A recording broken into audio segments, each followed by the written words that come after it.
Hey everyone, Mr. Happy here, and in this video we're going to be talking about the upcoming fan festival in Japan for Final Fantasy XIV. It is our third and final fan fest, and thus expectations are quite high on what to expect. I'm seeing a lot of questions just like I did for the previous one, so I figured why not do the same video I did for Europe, but do it for Japan. What are the things we should actually expect, and what are some things you will almost certainly not see, as there's one thing in particular I've had to tell people likely won't be there. So I might as well start this off by saying the thing that won't be there, the job action trailer. For those who are unaware, the job action trailer normally happens between 6 to 8 weeks before the expansion's final launch. And given we know that this is sometime in summer, that's a pretty big window. If you're optimistic and you think the expansion could release in June, then you might be looking at an April or May job action trailer. If you're pessimistic and you think they could stretch it all the way to September, then you could be looking at a July option or even an August option. So it's not going to be here. They normally keep the job action trailer until close to the expansion launch because they're still making adjustments the entire way. And while even between the job action trailer that close to expansion launch and the actual launch, they can still make some changes, it's just not something that you should expect to see. There's no precedent to expect it, so I feel like I need to get that out of the way. And I see some people with that hopium going, oh, you know what, maybe they'll at least talk about Dragoon and Astro because those reworks were supposed to be a while ago and they pushed them back. I'll give you this. There's always the chance of a passing comment about things like that. Maybe one little detail they don't want to really elaborate on about any particular job, but they're not going to go into detail because that's the kind of stuff that gets talked about right after the job action trailer. That trailer is attached to an entire live letter dedicated to job changes and balance updates. So that is when you should expect everything job related other than the odd comment out. Now that I've obliterated the hopes and dreams of about 50% of the people that have clicked on this video, what will actually be at the next fan festival?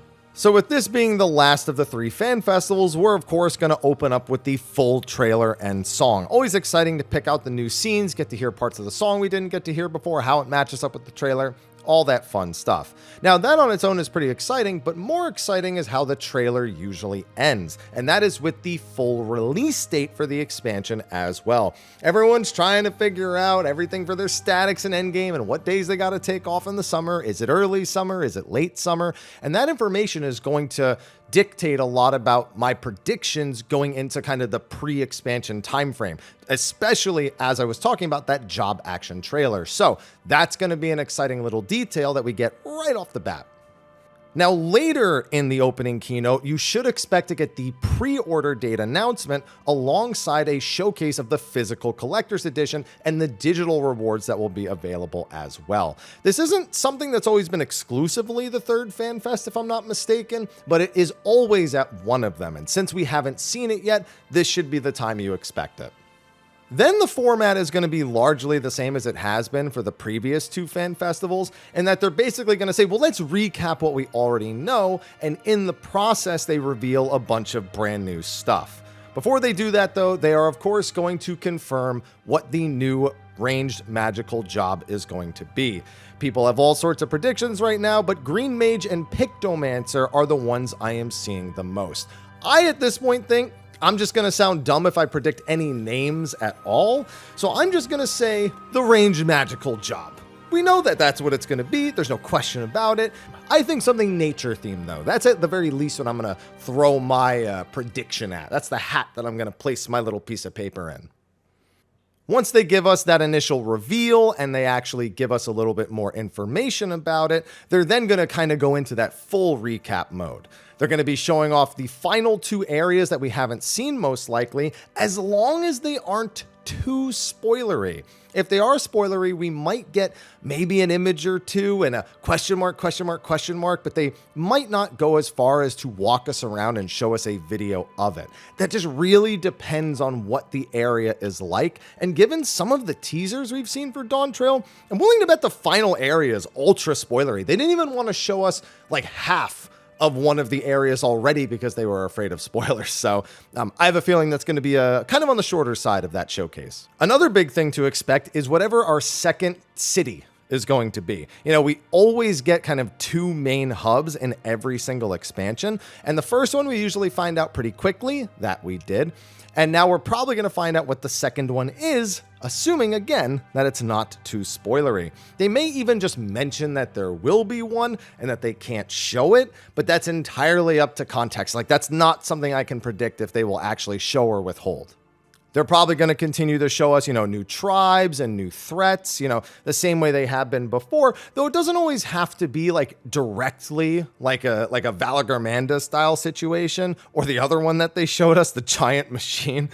It could just be kind of like a general threat, a general thing that's just kind of a danger to the area that we're in. But those are things you should also definitely expect them to elaborate on. Speaking of threats, more elaborate dungeon previews should also be in this one. They've given us a few screenshots out of fear for spoilers again. So because they've already had so much apprehension about accidentally showing things, this may be one that gets kind of cut short. They might not show us most of the dungeons. They might just show us one or two of them, but it's not too unexpected that they may actually show us the 3D renders of certain dungeons or small walkthroughs or enemies or bosses. It's varied from year to year. So that's definitely another thing though. And since we'll probably have 9 dungeons as we normally do, then, you know, like 3 or 4 of them would be nice to see, as long as, again, they're not too spoilery. Speaking of artwork and all that, we also know for a fact that we're supposed to be getting the proper Echoes of Vana'diel key art. The one that they used last time was part of the game's 20th anniversary. It wasn't made for the collaboration with Final Fantasy XIV.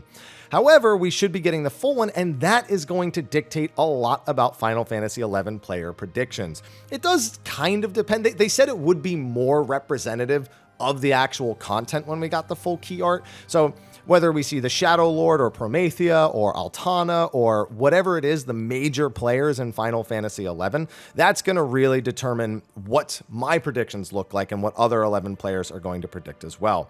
As a little reminder, don't forget, I currently have link shells ongoing in Final Fantasy XI where players are working their way through the 11 story, either for the first time or returning to it and trying to get stuff they didn't get done before. It's been largely successful. I've barely had to do anything so far, in all honesty. I've given people a bunch of items, helped with a few unlocks, and people are just kind of moving along. So I'd say that's a success. Don't forget to check that out in the video for it on my channel. Speaking of raids, they are also going to tell us what the theme for the 8-man raid is going to be. You know, Alexander, Pandemonium, Omega, that whole category of raids.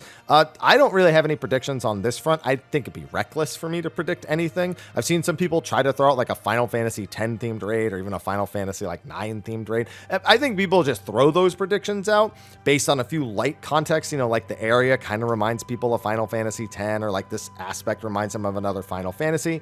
Again, I don't think there's any reasonable way to predict this. I'm just hoping it's good. Pandemonium overall was a really good tier across all 3 of them. Definitely satisfied with that. So they have a lot to follow up on with that. And finally, the last big detail everyone should expect is the official unveiling of female Hrothgar. I expected they would probably save this for the Final Fan Festival, and given that it looks like we're going to be meeting one in the MSQ in 6.55, it's probably about the right time to just reveal what they look like. My only hope and prediction is that for female Hrothgar, they are less kind of hunched over. You know, again, the Hrothgar are supposed to be a matriarchal society, so I definitely want the stature and the posture of the female Hrothgar to kind of speak to that, to be kind of, you know, towering over their male counterparts in the game. At least that's what I'm personally hoping for. I'll definitely be a little disappointed if they also have that same hunch that the males have. And there's always room for other things to be announced. Like, for example, maybe there's like a guest developer on the 8-man raid. You know, that would be something they'd have to announce alongside of it. Eden raid, for example, they announced that Tetsuya Nomura was doing the artwork for Gaia. There could be other key arts that they show us for any various thing, even another Dawntrail key art.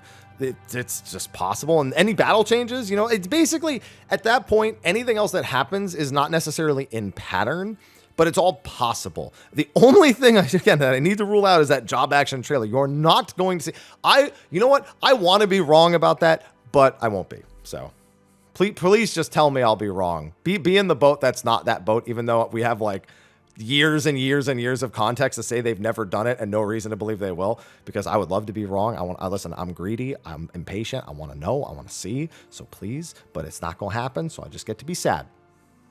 And those are kind of the bare minimum things you can expect from the upcoming fan festival in January. Let me know if you have any predictions for any of these things in the comment section of the video below. Be sure to like and subscribe and stay tuned for coverage on that and everything you'll need to know going into Dawntrail. Thanks for watching, and I'll see you in the next one. Until then, take care.